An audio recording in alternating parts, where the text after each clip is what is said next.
হালকা ড্রেসে dark lipstick পরে আর ডিপ ড্রেসে হালকা লিপস্টিক পরে। এবার যখন তুমি বুঝতে পারছো না মনে করো কোন লিপস্টিকটা যাবে, তখন কি করবে? মনে করো যেই ড্রেসটা পরেছো বুঝতে পারছো না সেই ড্রেসের সাথে কোন লিপস্টিকটা যাবে। তুমি আই মেকআপ দেখে, ড্রেস দেখে, কোনো কিছু দেখেই বুঝতে পারছো না যে তার উপর বর্ডারটা ডার্ক করে ভেতরটা নিউড করতে হবে। যখন আমরা বুঝতে পারবো না যে কোন ড্রেসের সাথে কোন লিপস্টিকটা পরবো, সবসময় বর্ডার ডার্ক করবো, ভেতরটা নিউড শেড দিতে হবে। একটু অরেঞ্জ শেডের লিপস্টিক পরতে হবে ব্লু কালারের সাথে, ঠিক আছে? যেমন গ্রিন ড্রেস পরলে রেড লিপস্টিক পরতে হবে।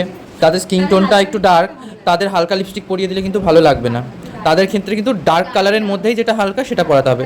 যেমন তাদের ক্ষেত্রে ব্রাউন লিপস্টিকটাই লাইট ব্রাউন পরাতে পারো, ঠিক আছে? বা লাইট মেরুন কালার পরাতে পারো। তোমার কাছে প্রচুর টাইম আছে, তুমি কি করে স্কিনটা প্রিপেয়ার করবে পারফেক্টলি সেটা বলো। বলো। पहले हम लोग को डेली अपना क्लींजिंग मिल्क से क्लींजिंग करना है फेस को, फिर अच्छा टोनर यूज़ करना है अपने फेस के अकॉर्डिंग। फिर अगर हम लोग को फेस को नीड है सीरम का तो सीरम यूज़ करेंगे, नहीं तो वीक में 1 या फिर 2 डे मास्क यूज़ करना है। আমি বলছি, যখন এটা হচ্ছে ডেইলি রুটিন বলেছো, যখন সবজি যাই ইউজ করছো স্কিনটাকে ভালো করার জন্য ডাইরেক্ট ইউজ করতে নেই, হয় মুলতানি মাটিতে মিশিয়ে নাও, নাহলে যে কোনো মাস্কে মিশিয়ে নাও, বা এভরি ইউথের যে গোল্ডেন শিট মাস্ক আছে ওর মধ্যে মিশিয়ে নাও, ওই টাইপের মাস্কে মিশিয়ে তারপর স্কিন ইউজ করতে